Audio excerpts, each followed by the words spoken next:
Bismillahirrahmanirrahim. Assalamualaikum warahmatullahi wabarakatuh.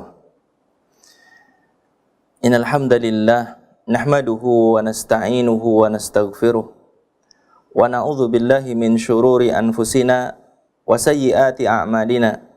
May yahdihillahu fala mudhillalah wa may yudlil fala hadiyalah. Asyhadu an la ilaha illallah wahdahu la syarikalah wa ashhadu anna Muhammadan abduhu wa rasuluh. Ya ayyuhalladzina amanu taqullaha haqqa tuqatih wa la tamutunna illa wa antum muslimun. Ma'asyiral muslimin, para pemirsa dan juga para pendengar dimanapun Anda berada, pertama marilah kita panjatkan puja dan puji syukur kehadirat Allah Subhanahu wa ta'ala. Di kesempatan siang hari ini, Allah Subhanahu wa ta'ala kembali memberikan kemudahan kepada kita bersua, walaupun hanya melalui udara, tetapi semoga Allah Subhanahu wa ta'ala jadikan apa yang kita usahakan di siang hari ini mendatangkan ilmu yang bermanfaat bagi kita sebagai bekal dalam kehidupan kita dan juga bekal untuk menghadap Allah Subhanahu wa ta'ala. Amin ya rabbal alamin.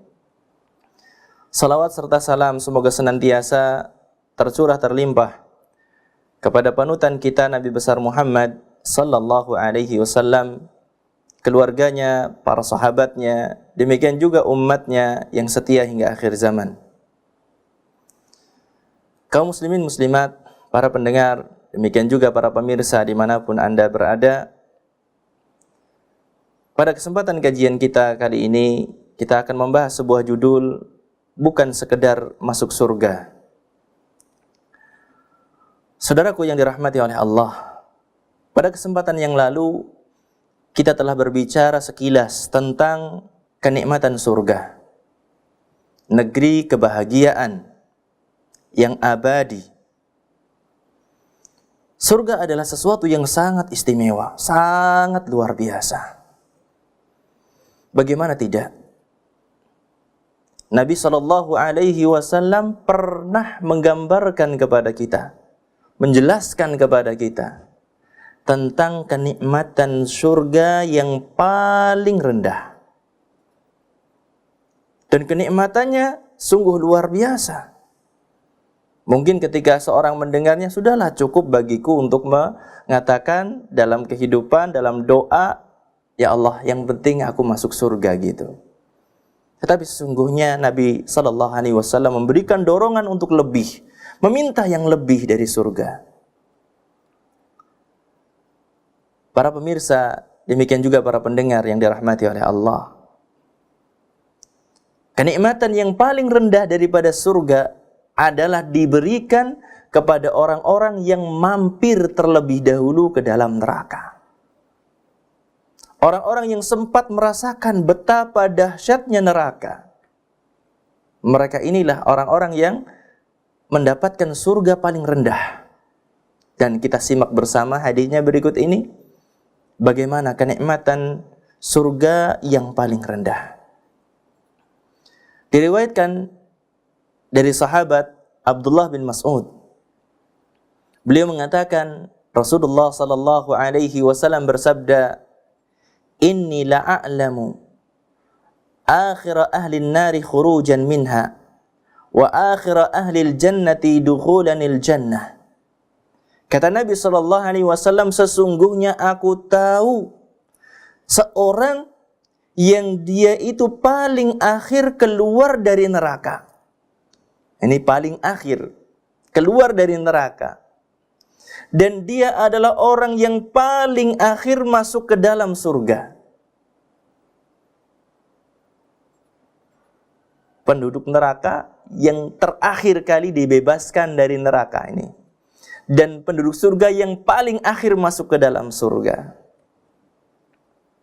Seperti apa kondisinya? Nabi menyebutkan, rajulun yakhruju minan nari habwa. Seorang yang keluar dari neraka dengan merangkak. Keluar dari neraka dengan merangkak. Fayaqulullahu tabaraka wa ta'ala, Kemudian Allah tabaraka wa ta'ala mengatakan, berfirman kepada orang tersebut, idhab fadkhulil jannah. Pergi dan masuklah kamu ke dalam surga. Fayatiha fayukhayyalu ilaihi annaha mal'a. Kemudian orang tersebut pergi menuju surga, ternyata ketika sampai di surga, digambarkan surga itu telah penuh semuanya. Digambarkan kepada orang tersebut surga itu sudah penuh. Tidak ada tempat sedikit pun untuk dirinya. Fayarji'u fayaqul ya Rabbi wajadtuha mal'a. Kemudian orang itu kembali menghadap kepada Allah Subhanahu wa ta'ala. Wahai Rabb, aku dapati surga itu sudah penuh. Kemudian Allah tabaraka wa ta'ala mengatakan lagi, idhab fadkhulil jannah. Pergi, masuklah kamu ke dalam surga. Fayatiha fayukhayyalu ilahi annaha mal'a. Kemudian dia pergi menuju surga dan digambarkan lagi surga itu telah penuh bagi orang tersebut. Enggak bisa lagi untuk masuk. Fayarji'u fayaqul ya Rabbi wajadtuha mal'a. Kemudian dia kembali lagi menghadap Allah, aku dapati ya Allah, sesungguhnya surga itu telah penuh. Enggak ada tempat lagi bagiku.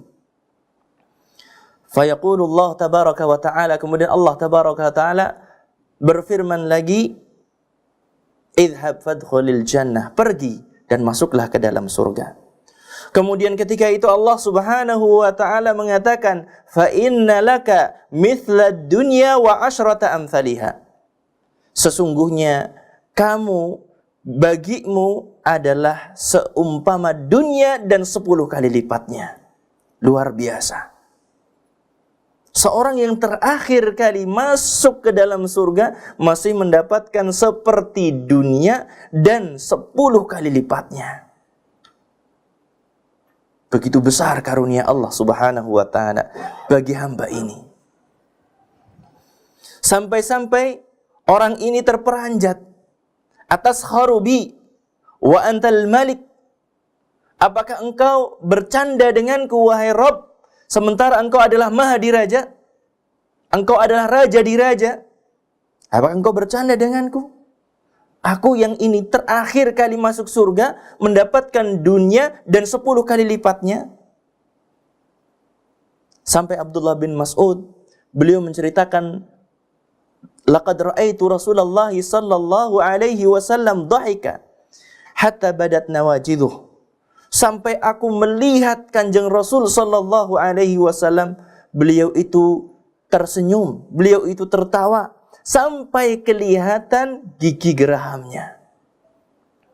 Fakana yuqalu dzalika adna ahlil jannati manzilatan.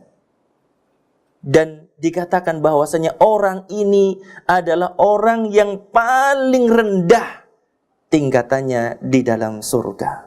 Subhanallah, begitu agungnya pemberian Allah Subhanahu wa ta'ala. Masuk ke dalam neraka, tinggal di dalam neraka lama, kemudian keluar dari neraka dalam kondisi dengan kondisi apa? Merangkak, kemudian dimasukkan ke dalam surga. Ternyata dia adalah yang paling akhir masuk ke dalam surga, paling akhir keluar dari neraka. Ternyata masih mendapatkan kenikmatan berupa dunia dan 10 kali lipatnya. Luar biasa surga yang dijanjikan oleh Allah Subhanahu wa ta'ala. Ketika menyimak hadis ini, mungkin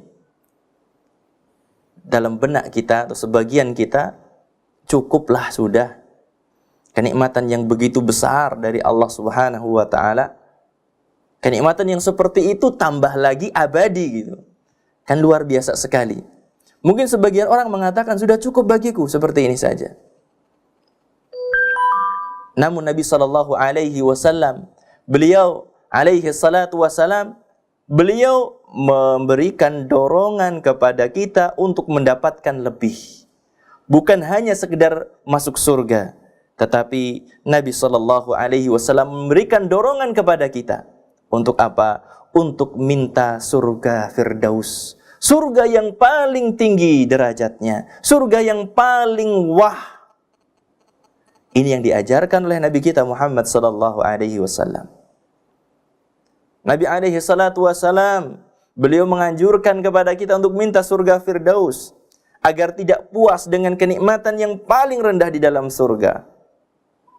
Tetapi agar kita apa? Berusaha untuk meraih yang terbaik dari kenikmatan surga tersebut.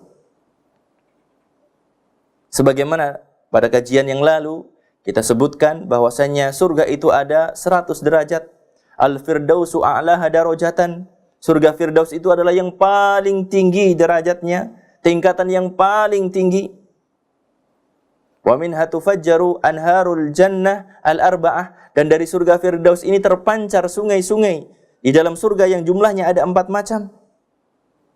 Wa min fawqiha yakunul arsh. Dan di atasnya ada apa? Ada arsh. Idza sa'altumullaha fas'aluhul firdaus. Jika kalian minta surga kepada Allah, mintalah surga Firdaus. Hadis diriwayatkan oleh Imam Ahmad. Saudaraku sekalian, para pemirsa, demikian juga para pendengar, dimanapun Anda berada. Surga Firdaus sebagai surga yang paling istimewa, yang diberikan kepada para syuhada, para salihin. Demikian juga Nabi alaihi salatu wassalam, Allah subhanahu wa ta'ala berfirman tentang surga Firdaus ini dalam surat Al-Kahfi ayat yang ke-107. Innal ladzina amanu wa 'amilus salihati kanat lahum jannatul firdausi nuzula. Innal ladzina amanu, sesungguhnya orang-orang yang beriman, wa 'amilus salihat, dan orang-orang yang beramal saleh, kanat lahum jannatul firdausi nuzula. Untuk mereka telah disediakan surga Firdaus sebagai tempat tinggal bagi mereka. Surga Firdaus, surga yang paling istimewa, surga yang paling mulia. Dan Nabi SAW menganjurkan kepada kita, kepada umatnya, untuk mintanya surga apa? Minta surga Firdaus. Kaum muslimin muslimat, para pemirsa, demikian juga para pendengar yang dirahmati oleh Allah, Nabi alaihi salatu wassalam pernah bersabda kepada Ummu Harithah. Nabi alaihi salatu wassalam, beliau bersabda, "Ya Umma Harithah, innaha jinanun fil jannah, wa inna ibnaki asabal firdaus al-a'la." Ketika anak dari Ummu Harithah ini meninggal dunia, mendapatkan syahid, maka Nabi alaihi salatu wassalam beliau mengatakan tentang anaknya Ummu Harithah ini, "Wahai Ummu Harithah, innaha jinanun fil jannah." Sesungguhnya di sana terdapat banyak surga. Wa inna ibnaki, dan sesungguhnya anakmu asabal firdaus al-a'la. Sesungguhnya anakmu itu mendapatkan al-firdaus yang paling tinggi, yaitu surga yang paling tinggi. Hadis diriwayatkan oleh Imam Al-Bukhari. Saudaraku sekalian, kaum muslimin muslimat, para pemirsa, demikian juga para pendengar dimanapun Anda berada. Ini adalah yang dianjurkan oleh Nabi kita Muhammad SAW.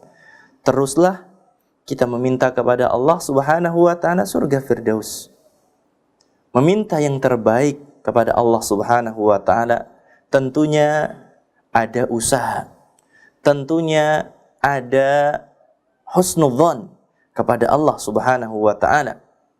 Tentunya ada doa yang senantiasa kita panjatkan kepada Allah Subhanahu wa ta'ala. Selanjutnya adalah ada golongan-golongan yang mendapatkan kemuliaan di sisi Allah Subhanahu wa ta'ala, masuk surga tanpa hisab dan tanpa azab. Kalau tadi yang pertama adalah pembahasan tentang apa? Minta surga Firdaus kepada Allah, surga yang paling istimewa. Pembahasan yang setelahnya ini yang akan kita lalui adalah apa? Masuk surga tanpa hisab dan tanpa azab. Bukan sekedar masuk surga, tetapi apa? Kita berusaha untuk bisa masuk surga tanpa dihisab, tanpa mendapatkan azab terlebih dahulu. Nabi alaihi salatu wassalam di dalam sebuah hadis yang diriwayatkan oleh Imam Al-Bukhari, demikian juga Imam Muslim, Nabi SAW ketika itu bercerita kepada para sahabatnya, telah dinampakkan kepadaku umat-umat sebelumku. Aku melihat di sana ada seorang nabi bersama umatnya. Ada seorang nabi bersama pengikutnya 1 atau 2 orang. Bahkan ada seorang nabi yang dia tidak memiliki seorang pengikut pun. Bayangkan, nabi tidak punya seorang pengikut pun. Mungkin kita akan mengatakan ya, kalau ada seorang ustadz, seorang kiai, seorang dai, kemudian enggak punya pengikut, gagal gitu ya. Apakah kita akan mengatakan tentang Nabiullah, utusan Allah Subhanahu wa ta'ala, kemudian dikatakan gagal dalam dakwahnya? Tentunya tidak. Karena hidayah di tangan Allah. Nabi, utusan Allah, hanya menjalankan perintah Allah Subhanahu wa ta'ala, mendakwahkan. Perihal terbukanya hati untuk menerima kebenaran itu adalah Allah Subhanahu wa ta'ala saja yang berkuasa. Selain Allah enggak bisa. Para nabi, para rasul, para dai, para muballigh, para kiai, para ustadz hanya sekedar menyampaikan. Yang membuka hati adalah Allah Subhanahu wa ta'ala. Saudaraku sekalian, para pemirsa, demikian juga para pendengar yang dirahmati oleh Allah. Ketika Nabi menyebutkan tentang umat-umat terdahulu yang beliau lihat,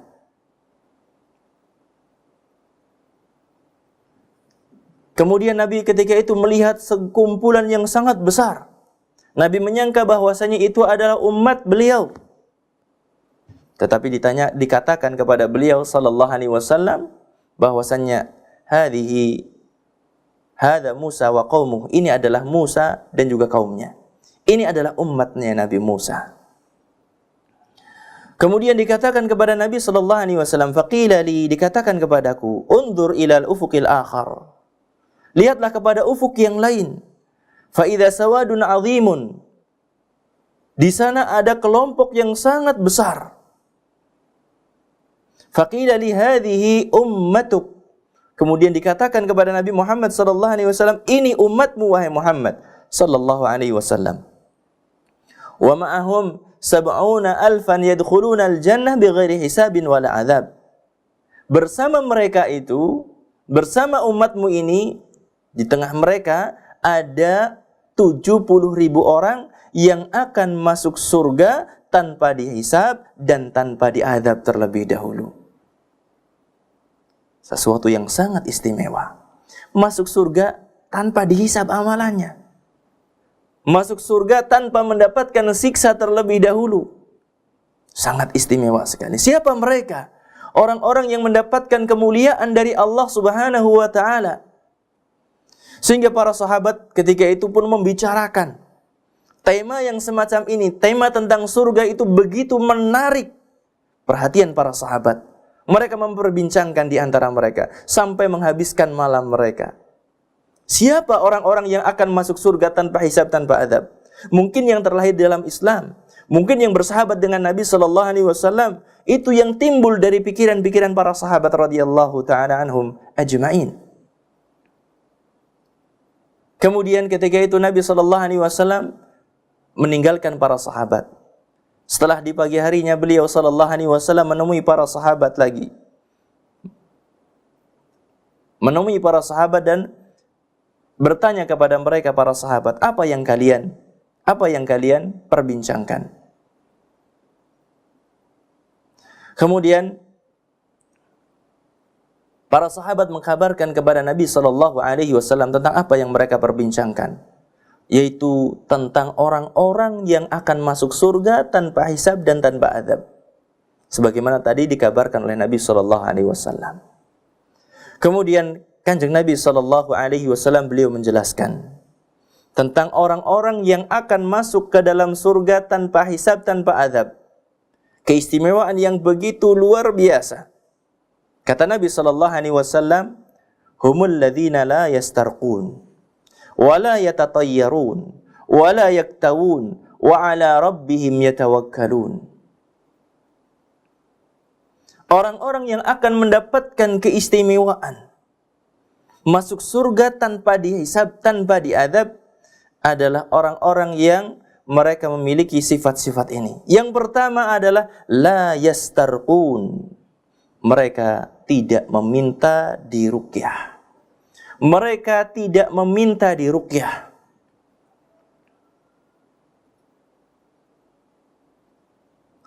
Saudaraku sekalian rahimani wa rahimakumullah, ini sifat pertama. Karena apa?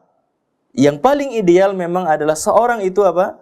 Melaksanakan ruqyah secara mandiri, sebagaimana dicontohkan oleh Nabi kita Muhammad sallallahu alaihi wasallam. La yastarqun, mereka tidak meminta diruqyah. Kemudian yang kedua, wala yatatayyarun. Yang dimaksudkan dengan tatayur ataupun melakukan tiarah adalah beranggapan sial. Mendengar suara tertentu dianggap sial, melihat kejadian tertentu dianggap sial, pergi di hari tertentu dianggap sial. Ini dikatakan sebagai tiarah. Orang-orang yang dia akan masuk surga tanpa hisab, tanpa adab, tidak meyakini adanya kesialan karena sebab-sebab tertentu. Melihat burung terbang ke arah kanan, ini baik. Melihat burung terbang ke arah kiri, ini jelek. Ini termasuk dinamakan dengan apa? Tiarah. Keluar rumah, kemudian ada ular di depan rumah, ini tanda kejelekan. Keluar rumah, mendengar burung gagak, ada kejelekan. Ini adalah tiarah yang semacam ini. Orang-orang yang akan masuk surga tanpa hisab, tanpa azab, adalah bebas dari keyakinan-keyakinan yang semacam ini. Saudaraku sekalian rahimani wa rahimakumullah. Kemudian selanjutnya Nabi SAW mengatakan wala yaktawun.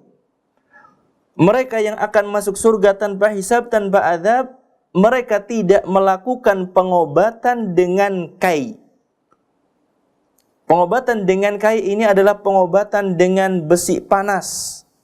Besi yang dipanaskan sampai menjadi bara api merah kayak gitu. Kemudian ditempelkan pada titik-titik tertentu di tubuh seorang untuk menghilangkan penyakit. Kalau di kita mungkin tidak terkenal pengobatan yang semacam ini. Tetapi di sebagian negeri kaum muslimin yang lainnya, seperti negeri Arab, banyak di antara mereka yang melakukan pengobatan yang semacam itu. Ini dinamakan dengan kai.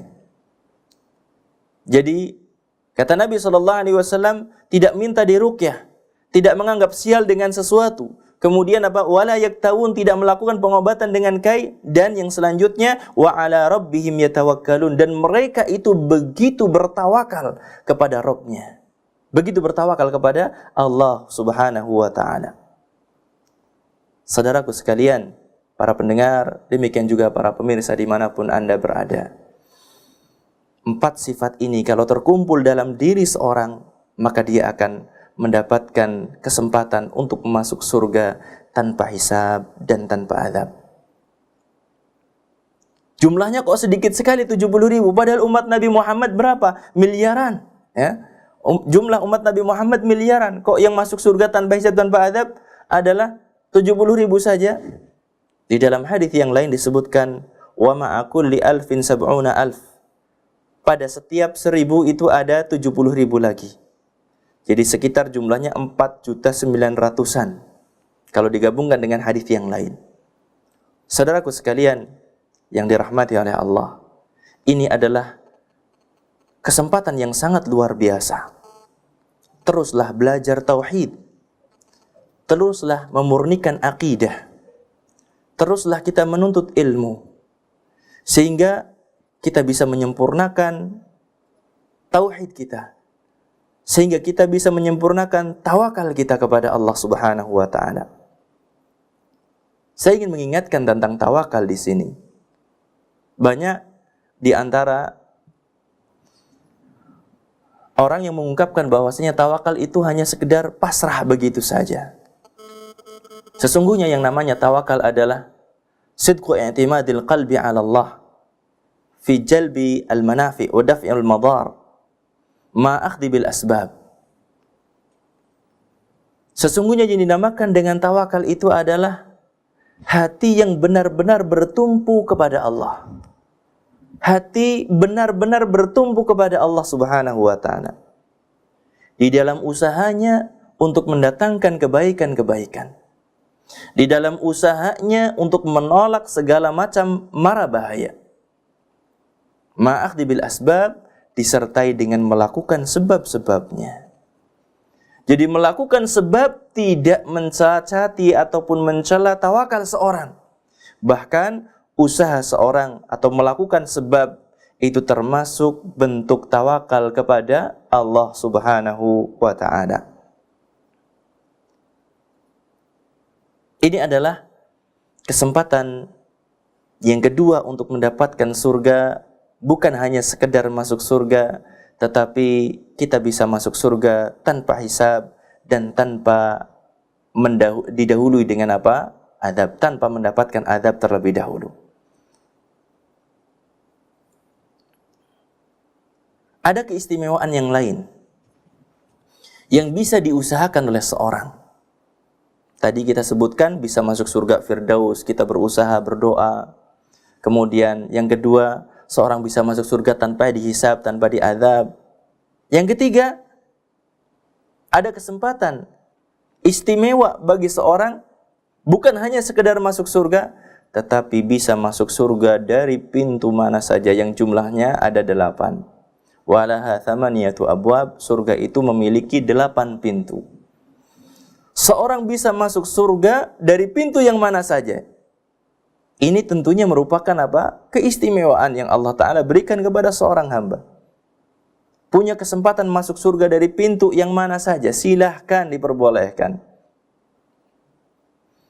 Ada beberapa amalan yang diajarkan oleh Nabi kita Muhammad alaihi salatu wassalam agar kita bisa mendapatkan keistimewaan masuk surga dari pintu yang mana saja. Yang pertama, amalan yang diajarkan oleh Nabi kita Muhammad sallallahu alaihi wasallam adalah menguatkan akidah. Tauhid diperkuat. Kemudian mutabaah kepada Nabi sallallahu alaihi wasallam. Demikian juga meyakini hal-hal lain yang dianjurkan untuk diyakini. Sebagaimana Nabi sallallahu alaihi wasallam bersabda dalam hadis yang diriwayatkan oleh Imam Muslim. Beliau alaihi salatu wasallam mengatakan, "Man qala asyhadu an la ilaha illallah wahdahu la syarikalah wa anna Muhammadan abduhu wa rasuluh wa anna Isa abdullahi wa ibnu amatihi wa kalimatuhu alqaha ila Maryam wa ruhum minhu wa anna al-jannata haqq wa anna an-nara haqq adkhalahu Allahu al-jannah min ayyi abwabil jannah ats-tsamaniyah syaa." Nabi alaihi salatu wasallam mengatakan, barang siapa yang mengatakan, aku bersaksi bahwasanya tidak ada sembahan yang benar kecuali Allah, dan Nabi Muhammad sallallahu alaihi wasallam adalah hamba dan utusan Allah Subhanahu wa taala. Allah Subhanahu wa taala sebagai satu-satunya zat yang berhak untuk disembah. Karena Allah yang menguasai rububiyah secara mutlak. Allah yang menguasai kerububiyah secara sempurna, maka dialah yang berhak untuk disembah. Selain Allah tidak berhak untuk disembah. Selain Allah adalah makhluk. Siapa saja yang meyakini tauhid uluhiyah, bahwasanya Allah satu-satunya yang berhak untuk disembah, kemudian meyakini bahwasanya Nabi Muhammad sallallahu alaihi wasallam adalah hamba dan utusan Allah. Nabi Muhammad adalah hamba Allah. Tidak boleh seorang berdoa meminta kepada Kanjeng Nabi sallallahu alaihi wasallam. Bagaimanapun mulianya beliau adalah hamba Allah. Beliau adalah makhluk yang lemah. Kemuliaan yang beliau dapatkan adalah pemberian dari Allah Subhanahu wa taala semata. Kita enggak boleh berdoa kepada Nabi Muhammad sallallahu alaihi wasallam. Wa rasuluh, kita juga meyakini bahwasanya Nabi Muhammad sallallahu alaihi wasallam itu adalah utusan Allah Subhanahu wa taala. Konsekuensinya adalah kita harus menerima apa yang dibawa, apa yang diajarkan oleh Nabi kita Muhammad sallallahu alaihi wasallam. Wa anna Isa abdullahi wa ibnu amatihi, dan kita juga harus meyakini bahwasanya Nabi Isa itu adalah hamba Allah. Demikian juga Nabi Isa adalah anak dari hamba Allah, yaitu Maryam. Wa kalimatuhu alqaha ila Maryam wa ruhun minhu, dan kita meyakini juga bahwasannya Nabi Isa itu adalah kalimatullah. Nabi Isa terjadi dengan kalimat Allah. Dengan kun terjadi maka terjadilah. Nabi Isa terlahir ke alam dunia tanpa seorang ayah. Kemudian wa kalimatu alqa ila Maryam wa ruhum minhu, dan kita harus meyakini juga bahwasannya Nabi Isa rohnya adalah di antara roh yang telah diciptakan oleh Allah Subhanahu wa taala. Wa annal jannata haq, dan meyakini surga itu benar adanya. Wa annan nar haq, dan meyakini bahwasanya neraka itu benar adanya. Kemudian Nabi SAW mengatakan orang-orang yang mengumpulkan hal-hal ini dalam dirinya, keyakinan tentang Allah, tentang Nabi Muhammad, tentang Nabi Isa, tentang surga, tentang neraka, keyakinan yang 5 ini telah kumpul dalam diri seorang, maka kata Nabi SAW, adkhalahullahu min ayyi abwabil jannah ats-tsamaniyah syaa, maka Allah Ta'ala akan masukkan orang tersebut ke dalam surga dari pintu mana saja yang dia kehendaki. Boleh memilih dari pintu mana saja. Perkuat akidah, perkuat keimanan kita kepada Allah Subhanahu wa taala. Saudaraku sekalian, para pendengar, demikian juga para pemirsa dimanapun Anda berada, kita lanjutkan. Yang bisa menjadikan seorang mendapatkan keistimewaan masuk surga, bukan hanya sekedar masuk surga, tetapi dipersilahkan dari pintu yang mana saja, adalah seorang berwudu dengan sempurna dan membaca doa setelahnya. Amalannya adalah berwudu dengan sempurna dan membaca doa setelah wudu. Dari pagi hingga siang ini, sudah berapa kali saudaraku sekalian berwudu? Subuh wudu, mungkin ketika keluar rumah juga berwudu, duha juga berwudu. Masya Allah, sudah berapa kali dalam sehari? Sudahkah kita mengamalkan, mencontoh Nabi SAW dalam berwudu, menggapai kesempurnaan wudu, membaguskan wudunya? Sudahkah kita membaca doa setelah wudu?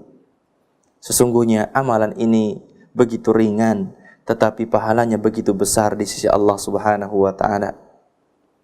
Nabi alaihi salatu wassalam, beliau bersabda dalam hadis riwayat Muslim, "Ma minkum min ahadin yatawaddau fayusbighul wudu'a, thumma yaqul asyhadu an la ilaha illallah wahdahu la syarikalah wa asyhadu anna Muhammadan abduhu wa rasuluh, illa futihat lahu abwabul jannah ats-tsamaniyah yadkhulu min ayyiha syaa."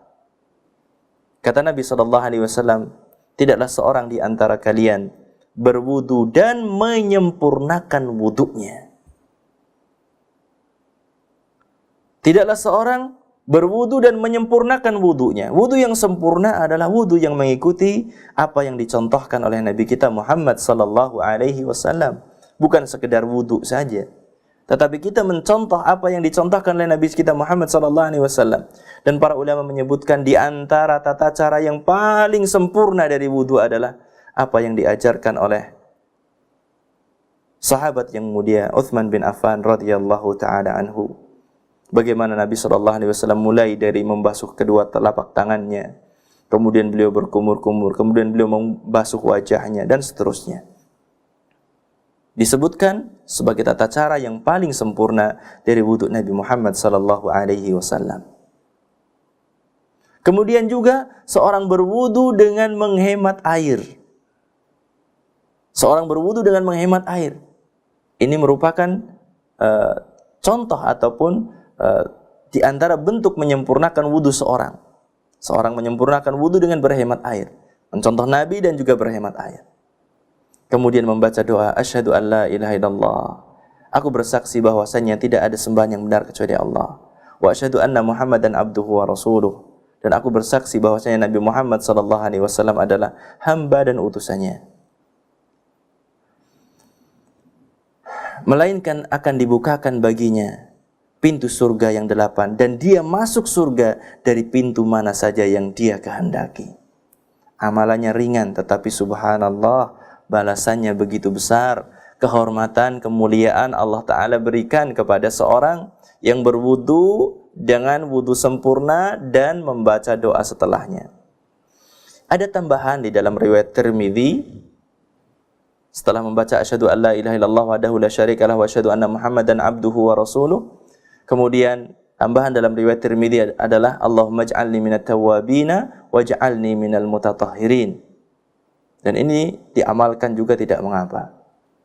Saudaraku sekalian rahimani wa rahimakumullah, jangan lupa kalau berwudu hadirkan niat. Jangan lupa hadirkan juga untuk apa? Mengikuti Nabi SAW dalam ibadah. Demikian juga jangan lupa setelah selesai dari wudu bacalah doanya. Jangan langsung lari saja ya, tetapi bacalah doanya, insyaallah akan mendapatkan keutamaan yang sangat besar di sisi Allah Subhanahu wa taala. Amalan yang ketiga yang bisa menjadikan seorang mendapatkan kemuliaan, amalan ini adalah amalan yang khusus bagi saudara-saudara kita kaum muslimah. Bagi saudara-saudara kita kaum muslimah, mereka punya kesempatan untuk mendapatkan masuk surga dari pintu yang mana saja. Amalannya apa? Menjadi istri salihah. Menjadi istri yang salihah. Istri yang diharapkan oleh suami, istri yang mencari ridho Allah, istri yang mencari kebahagiaan di dunia dan juga kebahagiaan di akhirat. Nabi alaihi salatu wassalam beliau bersabda dalam hadis yang diriwayatkan oleh Imam Ahmad, "Idza shallatil mar'atu khamsaha wa shamat syahraha wa hafizat farjaha wa ata'at zawjaha qila laha udkhulil jannah min ayyi abwabil jannati syi'ti." Jika seorang wanita telah mengerjakan salat yang 5 waktu, berpuasa di bulan Ramadan dan menjaga kesucian dirinya, dirinya hanya milik suaminya, bukan untuk yang lain. Menjaga kesucian harga dirinya. Kemudian wa ata'at zaujaha, dan taat kepada siapa? Taat kepada suaminya. Sebagian muslimah itu mengatakan, salat pertama ya, amalannya salat, bisa lah, gampang Ustaz. Kemudian puasa, sudah dari kecil dilatih puasa. Menjaga kesucian diri, alhamdulillah selama ini kita menjaga kesucian diri. Yang paling berat katanya itu apa? Taat kepada suami. La ilaha illallah, berat sekali katanya seperti itu. Taat kepada suami dikatakan amalan paling berat. Tetapi disinilah indahnya beribadah kepada Allah Subhanahu wa ta'ala. Menjadi seorang istri yang salihah, mendapatkan kesempatan yang luar biasa untuk masuk ke dalam surga dari pintu mana saja yang dikehendakinya. Dan ditawarkan itu kepada seorang muslimah. Saudaraku sekalian, saya ingatkan kepada para muslimah terkhusus, saya doakan semoga Anda semuanya para muslimah diberikan kelapangan hati oleh Allah Subhanahu wa ta'ala, diberikan kemudahan oleh Allah Subhanahu wa ta'ala, pandai bersyukur, pandai berterima kasih kepada suami Anda, pandai berterima kasih kepada pemberian apa yang diberikan oleh suami Anda. Tidak banyak mengeluh, tidak banyak mengadu, tetapi bersyukur dan menerima apa yang dikaruniakan oleh Allah Subhanahu wa ta'ala melalui suami Anda. Kemudian taatlah kepada suami, karena sesungguhnya ketika suami Anda ridha, suami Anda akan semakin baik kepada Anda, bukan semakin jauh. Jangan pernah merasa kalau tunduk kepada suami kemudian menjadi hina. Tidak sama sekali. Anda akan menjadi mulia, wahai para muslimah, kalau Anda itu taat kepada suami.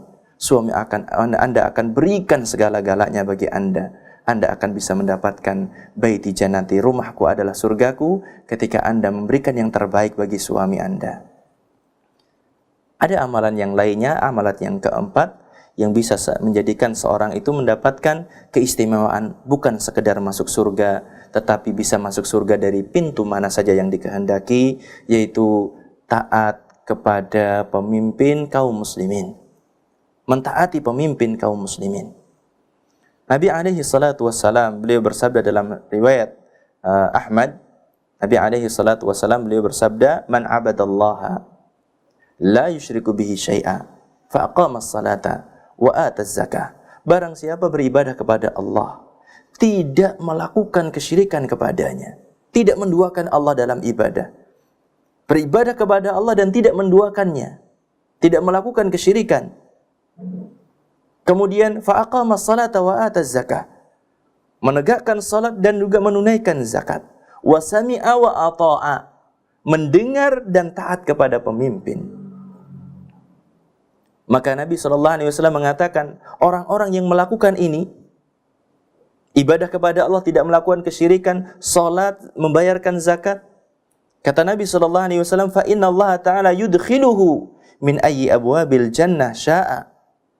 Sesungguhnya Allah Subhanahu wa taala akan memasukkan orang tersebut dari pintu mana saja di antara pintu-pintu surga, walaha thamaniyatu abwab, dan surga itu memiliki 8 pintu.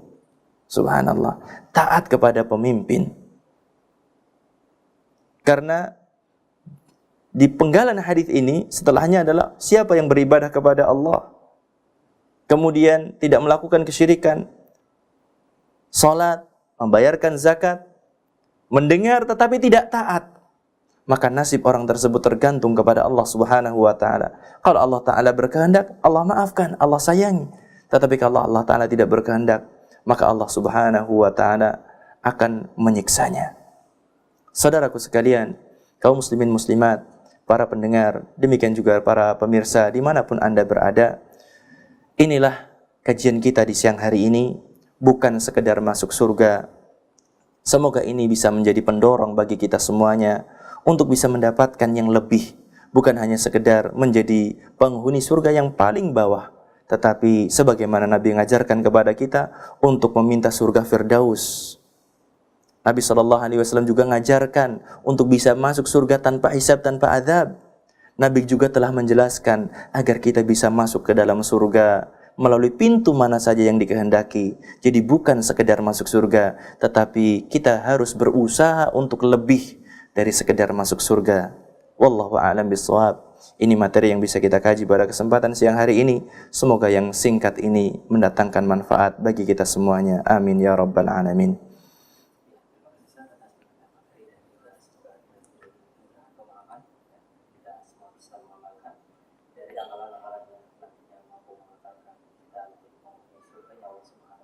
Amin ya rabbal alamin. Luar biasa ini dan juga pemirsa banyak beberapa pertanyaan yang sudah masuk. Luar biasa yang akan bertanya, silakan bisa juga di 085 600 108 masuk. Kita langsung saja bacakan pertanyaan yang pertama yang datangnya dari Ummu Aisyah di Banjarnegara yang bertanya. Bismillah, assalamualaikum Ustaz. Waalaikumsalam warahmatullahi wabarakatuh. Ada nabi yang tidak punya pengikut, ada nabi yang pengikutnya cuma 2, dan juga ada yang pengikutnya sekian dan sekian. Betulkah setiap orang punya pengikut?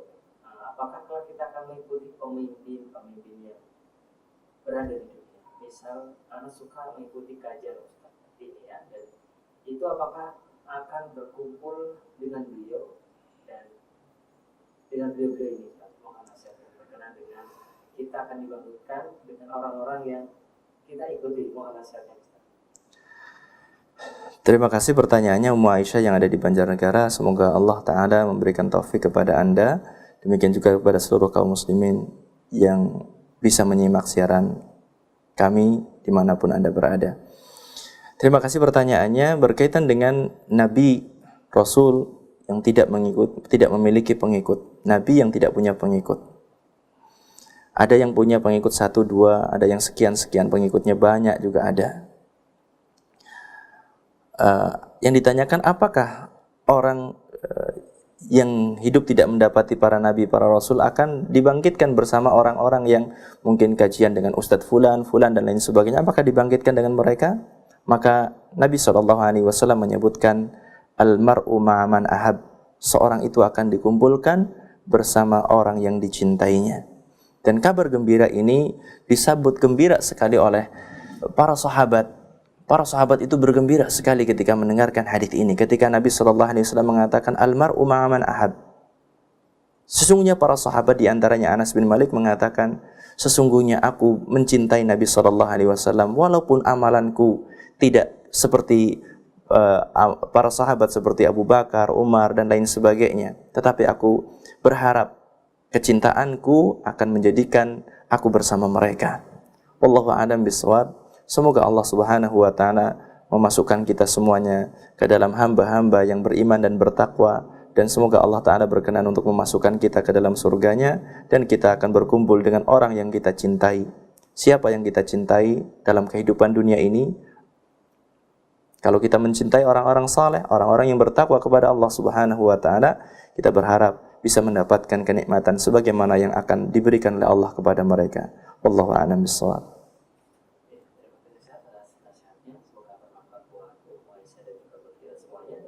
Kita lanjutkan pertanyaan yang berikutnya dari bertanya. Assalamualaikum Ustaz. Waalaikumsalam warahmatullahi wabarakatuh. Apakah ada dalilnya kalau kita sehabis salat subuh atau maghrib membaca surat Al-Ikhlas 10 kali, kalau kita wafat sehabis salat tersebut kita masuk surga? Mohon jawabannya. Wallahu a'lam tentang ini. Wallahu a'lam bishawab. Mungkin bisa ditanyakan dan disampaikan kepada ustadz yang lain. Iya, sisa atas jawabannya. Semoga dari ini bisa bertanya kembali dalam program yang berbeda ya. Baik Ustaz, di kesempatan hari kita ajukan pertanyaan berkenaan dengan orang-orang yang telah melakukan perbuatan. Saya pertanyaannya, jawabannya apa? Ditunggu jawabannya nih pertanyaan. Mohon langsung dijawab ini dari penanya. Masya Allah ya. Yang boleh bertanya. Assalamualaikum Ustaz. Waalaikumsalam warahmatullahi wabarakatuh. Dari umat yang sudah jauh dari Rasulullah SAW, seperti kita yang hidup di kesempatan atau di zaman sekarang, banyak sekali orang-orang yang telah melakukan perbuatan dosa. Apa di zaman-zaman sekarang atau di akhir kehidupan manusia, adakah orang-orang yang mendapatkan seperti tadi disampaikan oleh Ustaz, yaitu masuk surga tanpa tanpa hisab dikarenakan jarang sekali ditemui orang-orang yang tidak melakukan perbuatan bersama manusia. Terima kasih. Yang ditanyakan berkaitan dengan orang yang banyak dosanya, apakah masih punya kesempatan untuk masuk surga tanpa hisab dan tanpa azab? Wallahu a'lam. Ketika seorang menguatkan akidahnya, menguatkan tauhidnya, kemudian dia bertaubat kepada Allah Subhanahu wa taala dengan sebenar-benarnya, sangat mungkin sekali untuk mendapatkan itu semuanya. Karena karunia Allah Subhanahu wa taala itu tidak ada batasnya. Rahmat Allah Subhanahu wa taala itu sangat luas sekali, sangat luas sekali. Maka jangan sampai kita berputus asa. Lihat bagaimana para sahabat dulunya gitu ya. Mereka adalah para penyembah berhala, sebagian di antara mereka ya. Mereka adalah orang-orang yang musyrik. Tetapi ketika Allah Subhanahu wa taala bukakan hati mereka untuk menerima hidayah, mereka jadi manusia yang terbaik. Dan Nabi alaihi salatu wasallam bersabda secara at-taibu minadz-dzambi kaman la dzambalah. Orang yang sudah bertaubat dari satu dosa seperti orang yang enggak punya dosa sama sekali. Maka manfaatkanlah ketika masih ada usia, ketika masih ada kesempatan. Untuk apa? Bertaubat kepada Allah. Memperbanyak taubat, memperbanyak istighfar dalam sehari. Karena Nabi SAW beliau mengatakan, aku bertaubat, aku beristighfar sehari itu 70 kali. Dalam riwayat yang lain disebutkan sampai 100 kali. Nabi, ini Nabi yang melakukan seperti ini. Yang kesalahannya telah dimaafkan semuanya yang lalu dan yang akan datang. Nabi melakukan seperti itu. Lalu bagaimana dengan kita? Kita yang banyak melakukan dosa, begitu banyak dosa kesalahan kita. maka lebih pantas bagi kita untuk memperbanyak istighfar, memperbanyak taubat kepada Allah Subhanahu wa taala dalam keseharian kita. Jadi tidak ada yang tertutup, kesempatan itu masih ada. Tinggal kita mau berusaha ataukah tidak. Semoga Allah taala membuka pintu taubat, pintu ampunan bagi kita semuanya dan memberikan yang terbaik bagi kita. Amin ya rabbal alamin. Dari Pak Budi Bokoto yang bertanya, sekaligus nanti Ustaz memberikan nasihat serta berdoa di kesempatan hari ini. Pertanyaan, Assalamualaikum Ustaz. Waalaikumsalam warahmatullahi wabarakatuh. Yang dimaksud tidak bisa masuk surga orang yang meminta diruqyah. Apa yang menyebabkan orang ini tidak bisa masuk surga saat Terima kasih pertanyaannya Pak Budi yang ada di Purwokerto. Semoga Allah Ta'ala memberikan taufik kepada jenengan dan juga kepada seluruh pendengar dan juga pemirsa dimanapun Anda berada. Orang yang meminta diruqyah bukan tidak bisa masuk surga. Tolong dipahami, orang yang meminta diruqyah bukan tidak bisa masuk surga. Tetapi orang yang meminta diruqyah itu menjadi orang yang tidak bisa masuk surga tanpa hisab dan tanpa azab gitu. Bisa dibedakan ya. Jadi orang yang meminta ruqyah itu terhalang untuk menjadi bagian orang yang masuk surga tanpa hisab dan tanpa azab. Jadi tolong diperhatikan lagi, orang yang meminta ruqyah itu terhalang untuk menjadi bagian orang-orang yang masuk surga tanpa hisab dan tanpa azab. Orang yang minta ruqyah, karena ruqyah ini dibolehkan, tidak mengapa. Tetapi karena apa? Biasanya orang yang meminta ruqyah ini ketergantungan kepada peruqyahnya itu begitu besar. Sehingga apa? Tawakalnya, bergantungnya dirinya, hatinya itu berharap kepada peruqyah itu sangat besar sekali. Sehingga mencacati ataupun merusak sedikit daripada tawakalnya kepada Allah Subhanahu wa ta'ala. Ini yang dimaksudkan. Jadi orang yang minta ruqyah itu masih mungkin sekali untuk masuk surga dengan cara yang lain gitu ya. Bukan dengan cara yang tadi disebutkan tanpa hisab dan tanpa azab. Wallahu a'lam bishawab. Mungkin seperti itu. Di akhir kajian ini marilah kita renungi bersama apa yang telah kita pelajari tadi, bahwasanya jangan sampai kita merasa cukup dengan nikmat surga yang paling rendah. Tetapi ikutilah anjuran Nabi kita Muhammad sallallahu alaihi wasallam untuk meraih surga yang paling tinggi, surga Firdaus. Minta surga Firdaus. Kemudian berusahalah untuk bisa masuk ke dalam surga dengan apa? Dengan tanpa hisab dan tanpa azab. Yaitu apa? Dengan menyempurnakan tauhid dan juga menyempurnakan tawakal kepada Allah Subhanahu wa taala. Demikian juga berusahalah untuk bisa masuk surga dengan kemuliaan, yaitu dipersilahkan, silahkan masuk surga dari pintu mana saja. Jadi bukan sekedar masuk surga, tetapi kita punya cita-cita lebih dari itu. Semoga Allah Subhanahu wa taala membukakan taufik, membukakan pintu kemudahan bagi kita semuanya. Amin ya rabbal alamin. Kita akhiri majlis kita dengan doa kafaratul majlis. Subhanakallahumma wa bihamdika asyhadu an la ilaha illa anta astaghfiruka wa atubu ilaik. Wabillahi taufiq wal hidayah. Assalamu alaikum warahmatullahi wabarakatuh. Waalaikumsalam.